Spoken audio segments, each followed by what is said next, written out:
There's something about the woods at night that unsettles even the bravest souls. Maybe it's the stillness or the way shadows stretch between the trees. Out in nature, far from help, the smallest sound can send your heart racing.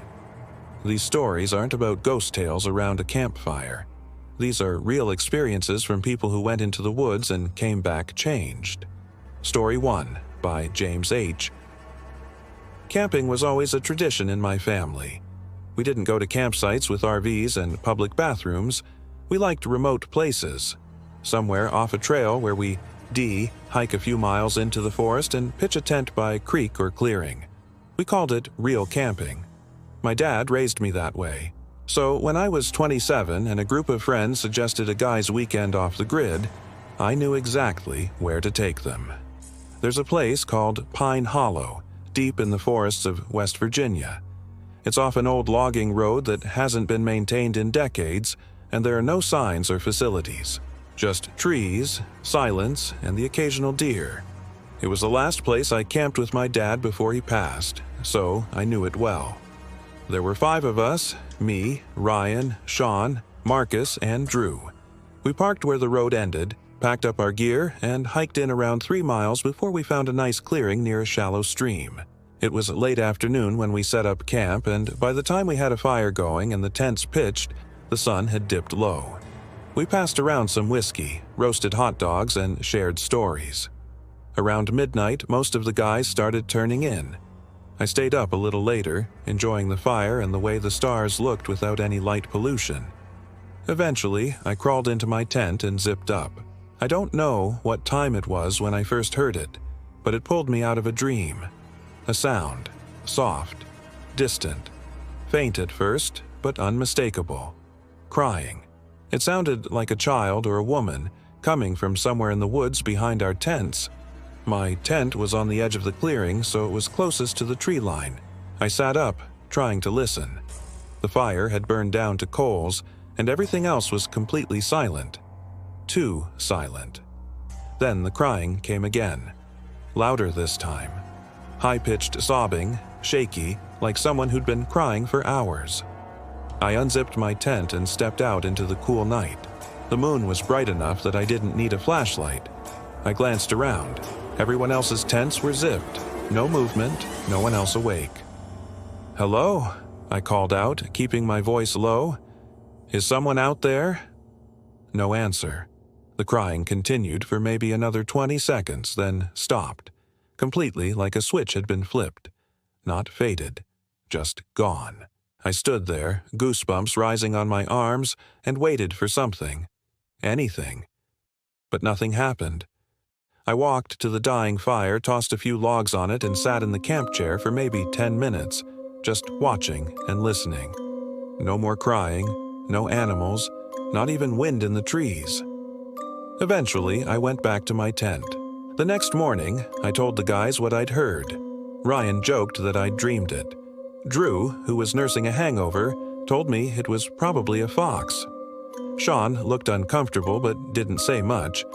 That night, after we ate and hung out, everyone went to bed earlier. I stayed up again, a little on edge. It was around 2:30 a.m. when I heard it again. Crying.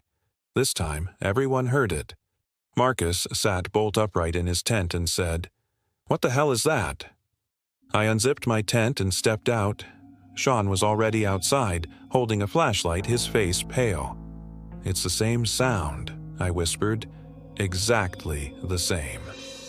The crying was coming from the trees again, maybe 30 or 40 feet away. It sounded like a girl, maybe 10 or 12 years old, sobbing in quick, choked breaths. The kind of crying that makes your skin crawl. "Someone has to be out there," Sean said, scanning the woods with his light. "Maybe they're lost." But as soon as he said it, the crying stopped, dead silent again. And then, the laughter started. Same pitch, same voice. A high, childlike giggle that echoed from the trees. Sean's flashlight shook in his hand. "Nope," he muttered, backing toward his tent. Then the laughter stopped, and we heard something moving. Heavy footsteps like someone running around the perimeter of our clearing. Not toward us, just around us. Fast. We all stood still, flashlights darting. Nothing. Then something hit the side of Marcus's tent. A sharp thud, like a rock or a fist. Marcus screamed and jumped out, clutching a camping axe. We stayed up the rest of the night by the fire, every single one of us. No one talked much, just watched the woods. When the sun came up, we packed everything in 15 minutes flat. No one questioned leaving. We practically jogged back to the car, our heads swiveling the entire time. As we were loading up, Sean stopped and pulled something off the hood of his truck. It was a Polaroid photo. It showed our campsite from the night before, taken from the woods, from behind a tree. We never went back to Pine Hollow, and I don't think we ever will. If you're enjoying these creepy stories so far, make sure to like the video, leave a comment, and subscribe for more. If you have a terrifying experience of your own, send it to the email in the description below. Story 2 by Tyler B. This happened in the summer of 2016, when I was 23. My girlfriend at the time, Anna, and I had just finished college and were taking a long road trip through the Pacific Northwest. We were both into photography, nature, and camping, and the idea was to disconnect from our phones and hit a few isolated state parks across Oregon and Washington. About a week into the trip, we stopped at a remote forest site not far from Mount Rainier. It was the most secluded place we'd stayed so far. Thick woods, no cell signal, no other campers for miles. The nearest town was a 40-minute drive down a dirt road. There were only 3 designated campsites at the location, spaced far apart, and we were the only ones there. That's what made it perfect. The first night was uneventful. We built a fire, took some long exposure night shots of the stars, then zipped up in the tent and fell asleep to the sound of wind rustling through the pines. It was the second night that things got strange. At around 2 a.m., I woke up suddenly. Not to a sound, but a feeling. You know when your body just knows something is off? That's what it was. I lay there, eyes open, straining to hear, but everything was quiet. Then I realized, too quiet. No wind, no insects, no distant sounds of night animals. Just dead silence. I sat up slowly, trying not to wake Anna. I listened. Still nothing. And then I saw the light, a faint orange glow flickering through the tent wall, like firelight or an old lantern. It wasn't moving, just hovering, about 30 or 40 feet away on the opposite side of the campsite. It was low to the ground, maybe waist high, and it didn't bob or sway like a person walking. I froze, listening, still no sound. I leaned closer to the mesh window of the tent and peeked out. The fire we'd put out hours ago was still dead. The light wasn't coming from that. It was off in the trees, beyond the reach of our campsite. I watched it for what felt like minutes, this dull, warm glow barely illuminating the base of the tree trunks. Then, slowly, it began to move. Toward us. I grabbed my flashlight and unzipped the tent just enough to peek out more clearly. That's when I saw him, a man, standing maybe 20 feet into the woods, holding what looked like an old kerosene lantern. His face was obscured by the shadows, but he wasn't wearing any camping gear or hiking clothes, just dark, loose-fitting pants and a dirty, off-white shirt. He stood completely still. I whispered, "Anna, wake up." She stirred, confused. I shushed her and motioned to the window. She looked. Her eyes widened immediately. The man hadn't moved. I called out, quietly but firmly, "Hey, are you okay?" No response. Just the glow of the lantern and the faint outline of him standing among the trees. Anna whispered, "What is he doing?" I didn't know what to say, and then he stepped forward. Not quickly, not aggressively, just one slow step, and another. The lantern swayed gently in his hand, but there was no sound, no footsteps, no rustling of leaves or branches. It was like the forest swallowed all noise around him. I zipped the tent closed and grabbed the knife from my pack. "Get your boots on," I said. "We might have to run." We sat there, not breathing, for several more minutes. I kept the knife in one hand and the flashlight in the other, but I didn't dare turn it on. I didn't want to draw him any closer. Eventually, we worked up the nerve to peek out again. The light was gone. The woods were pitch black again, like he'd vanished into the trees. Anna wanted to leave right then, but hiking out in the dark was too risky. So we sat there, back to back, waiting for sunrise. Every time I heard a twig snap or a branch shift, I thought he was back. We made it to dawn without seeing him again. But when we stepped out of the tent, I found something in the dirt at the edge of the clearing. A small pile of stones, neatly stacked in a pyramid. On top of the stones was a strip of faded cloth, the same off-white color as the man's shirt. Neither of us said a word. We packed our stuff in 15 minutes and hiked out. The entire way, I kept checking behind us. The weirdest part, when we reached the trailhead and checked the park's info board near the parking lot, there was a list of old trail closures due to maintenance and safety concerns. One of the notices, dated from 2007, warned hikers to avoid the southern route due to multiple unverified reports of a man harassing campers with a lantern. That area was supposed to have been shut off years ago, but the trail we took in, that was the southern route. I still have one of the photos Anna took that night, a shot of our tent under the stars. If you zoom in, really close, you can see a faint orange glow in the trees behind us. We never saw the man's face, and I think that's the only reason we made it out. Story 3 by Jordan R. This happened when I was 32, just a few years ago. I'm an outdoorsy person and often do solo hikes and camping trips. I know some people find that reckless, but for me, it's peaceful. Just me, nature, and nothing else. I had done over 40 solo trips without a single issue, but this one still makes my skin crawl. It was early October, right before the cold really sets in.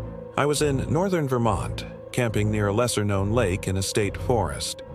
I had discovered the spot on a backpacking forum. It wasn't on any official maps, but there was a flat area near the water, about 3 miles in from the closest access road. I arrived in the afternoon, set up camp, and spent the rest of the day fishing and relaxing by the water. There was no one else around, no voices, no trails nearby, and no signal on my phone. That night, a thick fog rolled in. It came fast, like a wall of gray swallowing everything around the lake. Visibility dropped to maybe 10 feet, the kind of fog that turns familiar places alien. Even my own campsite looked different under it. That's when the quiet set in. Not peaceful quiet, more like the air was holding its breath. I sat by the fire, reading, until the flames started to die. I added more wood, and that's when I heard the first knock. Knock, knock, knock. 3 slow, deliberate knocks, coming from somewhere just outside the range of the firelight, deeper in the fog. I froze, thinking maybe it was a woodpecker. But it was after 10 p.m., and this wasn't rapid-fire pecking. These were knocks, human knocks, spaced apart. Knock. A minute passed. Knock, knock. This time from a different direction. I stood up, shining my flashlight toward the sound. Nothing but fog and shadows. "Hello?" I called out. "Is someone there?" No answer. I tried to shake it off. Told myself it was just sound traveling weirdly through the fog. I got in my tent, zipped it shut, and laid down with my knife beside me just in case. Around 1 a.m., I woke up to a new sound. Dragging. Something heavy being pulled slowly across the ground outside the tent. Gravel? Or maybe rope on dirt. I held my breath, straining to listen. It stopped. Then came a soft tap on the side of the tent wall, directly behind my head. I whipped around, heart pounding. "Who's there?" Nothing. Then from the other side, another tap, like someone was circling the tent and dragging something along the way. I unzipped the door as fast as I could and burst out, flashlight scanning the fog. Nobody. But I could see it now. The faintest of footprints in the damp dirt around my tent. Barefoot. Human. Several of them. Like someone had walked slowly around my tent. Twice. I called out again, louder this time. "I'm armed. Get out of here." Still no response. I stood outside for 10 minutes, circling the camp with the flashlight. Eventually, I went back inside the tent, left the zipper halfway down, and waited. I didn't sleep, just sat there with the knife in my lap, listening. And then, Just before dawn, I heard it again. Knock, knock. From inside the tent, my blood turned to ice. I lunged out of the tent with the knife, screaming. I tripped over the flap and hit the ground, but no one was there. And when I turned back to the tent, there was something inside, a shape, just barely visible in the morning light. I could see it through the thin fabric of the tent, a hunched figure, breathing. I backed away slowly. Then it stood up, taller than me.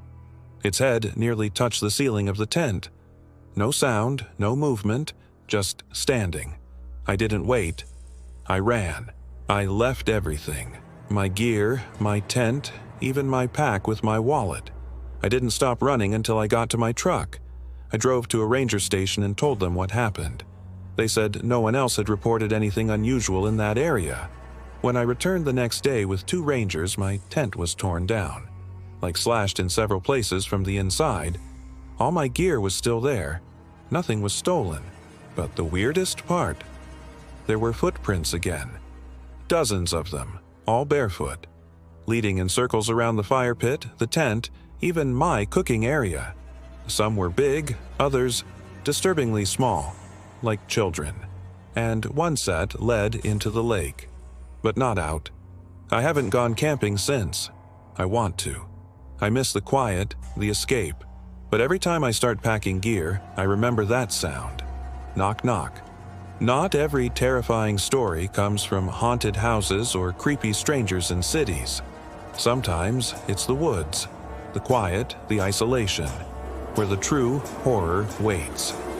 Out there, where no one can hear you scream, something might be watching, waiting, and it doesn't always want to be seen.